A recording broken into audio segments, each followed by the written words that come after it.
Hello അസ്സാം വലൈക്കും. ഇന്ന് നമുക്കൊരു ഇല അടയായാലോ. കുറേ ടൈപ്പ് അട ഉണ്ടെങ്കിലും എൻ്റെ ഏറ്റവും ഫേവറേറ്റ് അടയാണിത്. എന്താ പറയുക, എൻ്റെ ഉമ്മാൻ്റെ റെസിപ്പിയാണിത്. ഭയങ്കര നൊസ്റ്റാണ്, കുട്ടിക്കാല ഓർമ്മകളെല്ലാം വരും ഇത് കഴിക്കുമ്പോൾ. കുറേ തപ്പി നടന്നിട്ടാണ് എനിക്ക് റെസിപ്പി കിട്ടിയത്. അപ്പോൾ അതിന് വേണ്ടിയിട്ട് ഞാനിതാ കടലപ്പരിപ്പ് കുറച്ച് സോക്ക് ചെയ്യാൻ വെച്ചിട്ടുണ്ടായിന്. അത് നന്നായിട്ടൊന്ന് കഴുകി കുറച്ച് വെള്ളത്തിൽ വേവിച്ചെടുക്കുക. എന്നിട്ട് അരിപ്പയിലിട്ടിട്ട് അതിൻ്റെ വെള്ളം ഒന്ന് വലം വെക്കണം. അപ്പോൾ ആ സമയം നമുക്ക് വെല്ലം ഒരുക്കാനുണ്ട്, ശർക്കര. ഞാനിതൊരു 3 പീസ് വെല്ലം കുറച്ച് വെള്ളത്തിലൊന്ന് മെൽറ്റ് ചെയ്യാൻ വേണ്ടി വെച്ചിട്ടുണ്ട്. ശരിക്കും ഇത് ഭയങ്കര ടേസ്റ്റാണ് കേട്ടോ. ഞാൻ എന്താ പറയുക, സാധാരണ അട എന്ന് പറയുമ്പോൾ അതിൻ്റെ ഉള്ളിൽ ഫില്ലിങ് തേങ്ങയും പഞ്ചസാരയും അവിലിങ്ങനെയെല്ലാം ഉണ്ടാകും. ഇനിയിപ്പോൾ വെല്ലം ഉരുക്കി വരുമ്പോൾ ഞാനതിൽ 1 കപ്പ് തേങ്ങ ഇട്ടിട്ടുണ്ടായിരുന്നു. അത് പക്ഷേ ക്യാമറ ഓണായില്ലെന്ന് തോന്നുന്നു. തേങ്ങ മറന്നുമില്ല കേട്ടോ. തേങ്ങ ഇട്ട് വിളയിച്ചതിന് ശേഷമാണ് ഞാൻ പരിപ്പിടുന്നത്.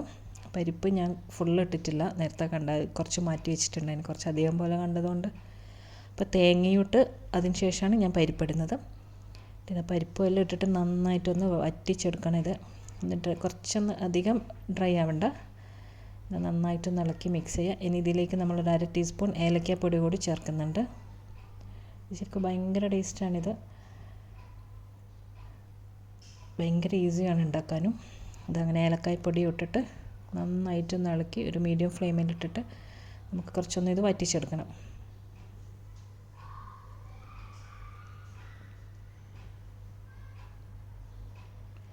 അങ്ങനെ ഇതാ നമ്മുടെ ഈ പണ്ടവിടെ റെഡി ആയിട്ടുണ്ട്. അതവിടെ മാറ്റി വെക്കാം. ഇനി ഇതാ അരി അരച്ച് വെച്ചിട്ടുണ്ട്. ഇത് നമ്മൾ അരി റൊട്ടിക്കെല്ലാം അരക്കൂലേ, പത്തിരിക്കെല്ലാം അതേപോലെ തന്നെ. പിന്നെ കുറച്ച് എന്താ പറയുക, ഒരു ഉരുള മാവ് എടുത്തിട്ട് നമ്മൾ വാഴയിലൊന്ന് പരത്തി അതൊന്ന് അടുക്കായിട്ട് ഇതിൻ്റെ പണ്ടം വെച്ച് കൊടുക്കുക, ഫില്ലിങ്. എന്നിട്ട് ഇങ്ങനെ ഒന്ന് മൂടി കൊടുക്കുക. പിന്നെ അട ഉണ്ടാക്കുന്ന ഷേപ്പൊക്കെ എല്ലാവർക്കും അറിയുന്ന തന്നെയാണല്ലോ. എനിക്കിതാണ് എൻ്റെ ഏറ്റവും ഫേവറേറ്റ്. ഞാൻ കുറേ അട കഴിച്ചിട്ടുണ്ടെങ്കിലും എനിക്കിതാണ് ഏറ്റവും ഇഷ്ടം.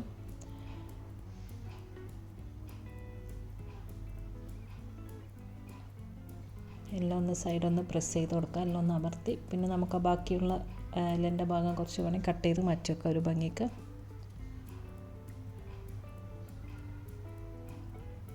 അപ്പോൾ അരി റൊട്ടിയെല്ലാം ഇറക്കുമ്പോൾ ഞാൻ കുറച്ചധികം മാവ് അധികം ഉണ്ടാക്കി വെക്കും. എന്നിട്ട് ഈ എന്താ പറയുക അട ഉണ്ടാക്കും. അതിനായിട്ട് അരി ഇറക്കേണ്ട ആവശ്യമില്ലല്ലോ. ഇതെല്ലാം നമുക്കിതുപോലെ റെഡിയാക്കി എടുക്കാം.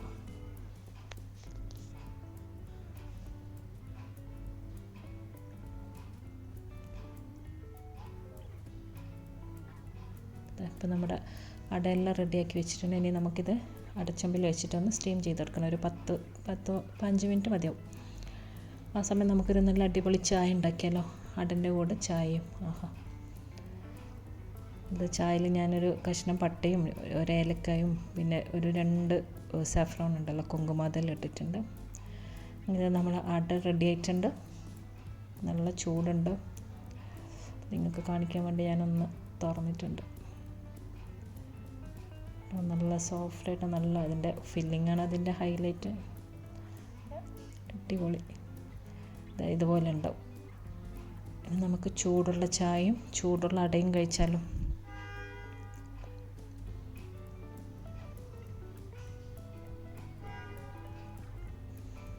അപ്പോൾ ഇതാണ് ഇന്നത്തെ വിശേഷം. എല്ലാവരും ഒന്ന് ട്രൈ ചെയ്ത് നോക്കുക, അറിയാത്തവരുണ്ടെങ്കിൽ. എല്ലാവർക്കും വീഡിയോ ഇഷ്ടപ്പെട്ടു എന്ന് വിശ്വസിക്കുന്നു. അപ്പോൾ അടുത്ത വീഡിയോയിൽ പുതിയ റെസിപ്പിയുമായിട്ട് വീണ്ടും വരാം. ഓക്കെ, അസ്സലാമു അലൈക്കും, ബൈ.